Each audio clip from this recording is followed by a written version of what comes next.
Peasant Productions presents the massive ESP. Why it works even if you don't believe in it. Today is December 23rd. It is the 30th day of being locked in my apartment. I can't go outside for any reason. I will be arrested. If the police themselves are not directly sitting outside, somebody around is keeping an eye and an ear on me. And should I do anything to even make noise of clearing my doorway to get out, yes, they would, arrange to be here very quickly, very fast to try and pick me up. 10 million to 50 million US dollars per year for just this one town. The income of what this town is for the churches and all of that, the pilgrim festivals they run, having had the Pope here, it's a very big money-making thing. So while the 2 million pesos or so of my equipment that I have, obviously I'm not important enough to anybody to do anything to stop it.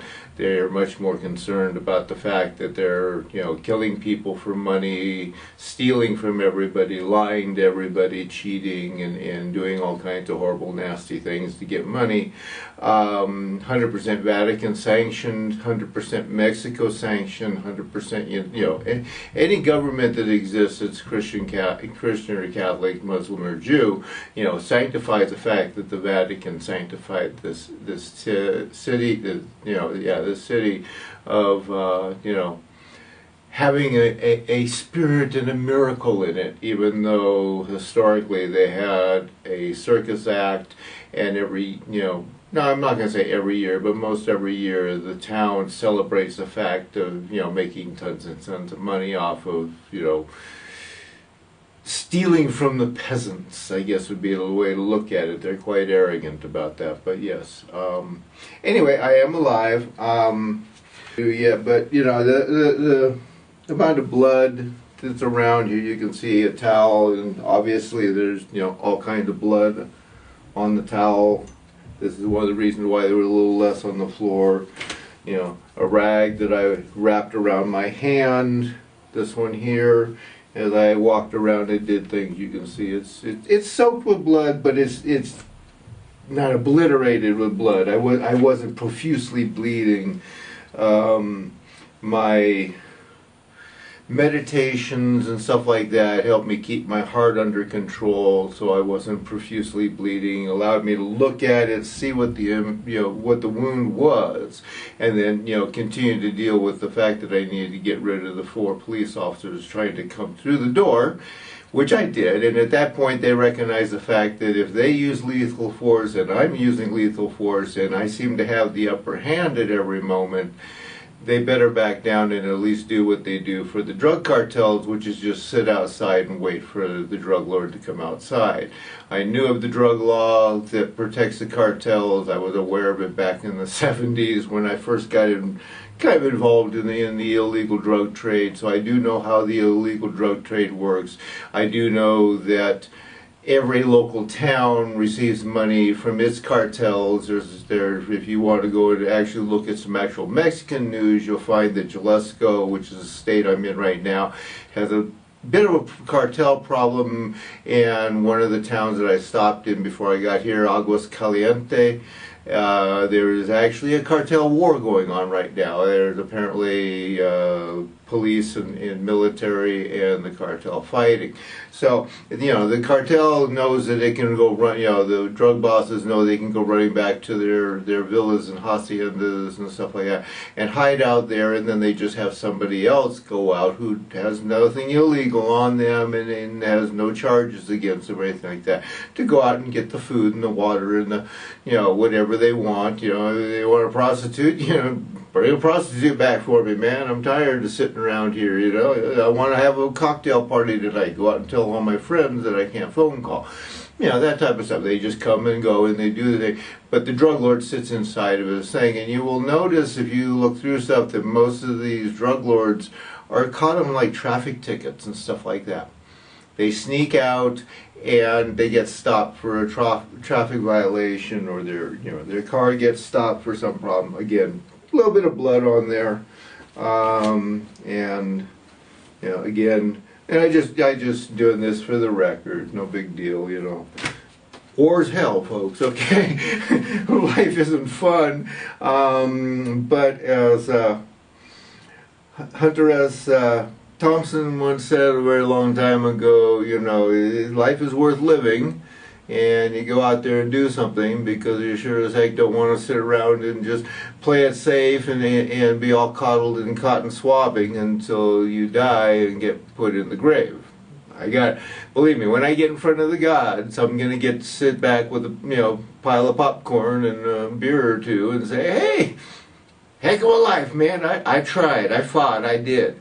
You know, this is the second time in my life, and this is the second country that I've actually taken their police force physically on, and in the long run, I come out the better. So they broke federal law. The United States broke federal law. The United States Supreme Court broke federal law, all of which were felony counts. The Vatican is obviously promoting murder for profit, which means they are wanted for murder, and this is 400 years old scheme. And the Vatican is the ones that gave the elite rich in this town the land. Yeah, they were granted it by the Vatican. So you see the problem in the karma. For you people that want to run around thinking that karma has to be instantaneously there, and there are many instances of instant karma. I've seen plenty of that. Sometimes karma takes a while to get around. And like I said, if you look at not just the Bible and its predictions, but you look at the world as a whole. If you look at the prophecies of all of these different religions up and down, throughout history, and you look at, even the spiritual people like myself that talk of this stuff, we all talk about the arrogance of human beings being the downfall of life on the planet. Every last one of them. And what is the first thing that always comes out of the extreme religious person? Oh, I'm spiritual, I have nothing to do with that. There's only one God, and that one God protects us all. A person who's just proclaimed themselves greater than God by saying there's only one God, and that person has also just exempt them by arrogance from having anything to do with being part of that group of people that, didn't do anything. I can sit back and say that in protecting my vow in 1960 to never become part of a religion, that you might say I was kind of arrogant in never becoming a part of anything, and therefore I couldn't really effectively do anything. But my history shows that I did go out and do some pretty major things. By far the biggest, of course, is creating the International Space Station, which no one country owned. It's an international object. Any country, any person. You do not have to belong to a military group to go up to the International Space Station. Okay? It is an international object. It was started by 7 different countries. It is currently maintained by 15, several of which are at war with each other. Yeah, Russia and the U.S. are arguing back and forth. A verbal war is going on. The Cold War that never ended in the early 50s is still going on, and you're still hearing, oh, those commies, oh, those reds, oh, those blues. Notice how they like to designate with color or name everything. Okay? Well, I can do that too. I'm a lone wolf. I'm one person. Okay? And just that bad, just that bad, because as a lone wolf, what happens? The government actually points us out as bad people. But let's see, who are some of the lone wolves? Well, let's see, George Washington, Ben Franklin, Bill Gates, Henry Ford, Da Vinci, Galileo, oops, Gandhi, oops, Jesus Christ according to the book, whoops. I'm in good standing, aren't I? I'm with people that changed the world. So that's why I say karma's kind of around there. Spiritual connections are quite real. You know, all you have to do to start a spiritual connection is take off those silly little hats that all those religions want you to wear. Have a nice, you know, open area up here and see yourself, feel yourself receiving energy from the spiritual realm. And just that fast, every time you sit down and do that, you will increase the chances that the spiritual realm will start talking to you.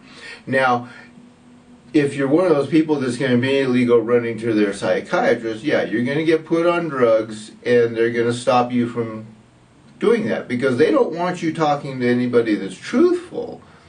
They don't want you talking to anybody that will show that psychiatry is nothing more than an industry built on drugs and uses the philosophy of a guy who was basically talking about his dreams and nothing more. There is no physical evidence whatsoever anywhere to show that psychiatry does anything to improve anybody because they always hand out happiness pills. Yeah, the Quaaludes of the 1950s and 1960s, in the 1980s, late 1970s actually it was. They got changed to Adderall. The chemical compound is almost identical. The name was changed because why? The public masses, oh, it's a new drug. It's different. They don't ever bother to look at anything. They don't read anything. They don't study anything.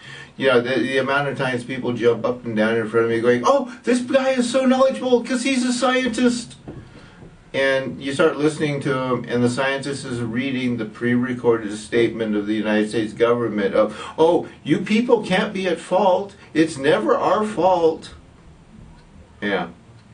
They deny using logical investigative research methods, which means you go listen to both sides. You may not like listening to the other side, but you listen to it and you listen why.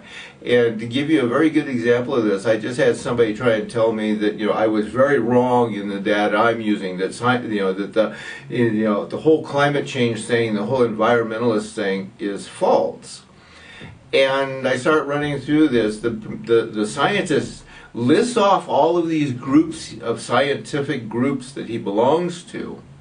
He never puts up any charts. He never puts up anything, you know, any badges, any diplomas, anything of this sort. It's just his going down a list. He then, as he goes through, starts explaining that the whole thing, you know, basically a fraud and all that. Because you see, folks, the paradigm shift was when the environmentalist people realized they could make money off of selling the fact that there was a climate change happening. If the scientific groups, the religious groups, and the political groups are all making money off the idea of telling you that there is no climate change, how is an environmentalist any kind of paradigm shift if they realize that they can pick up the torch for the other side and instead of doing anything, simply go out to make money for themselves? There was no paradigm shift, and here's a scientist proclaiming it's the paradigm shift that the environmentalist group got filled up with people just like us, capitalists that, you know, want to be corrupt and lie to you. Yeah. So that's why I listen to the other side, because I like hearing how they're going to defend themselves. And quite often they end up falling all over themselves because they don't even understand that a paradigm shift, when it happens, whether it is individual or collective, is when a consciousness shifts totally 180 degrees. If all we have been doing for the past, 3,000, 4,000, 5,000 years is blaming somebody behind us for the problem, then the paradigm shift is when we sit there and say, hey, I'm just as much at fault of what's going on right now as anybody. And therefore, if I accept responsibility and you accept responsibility, a paradigm shift is happening. They have walked away from truth. So, stop and think about where truth comes from. Stop and think about how you investigate for truth. And start thinking about, if you can connect to the spiritual realm this easy and cost you nothing, and they want control and they want money. Okay? So think about it, and think about what you got to deal with.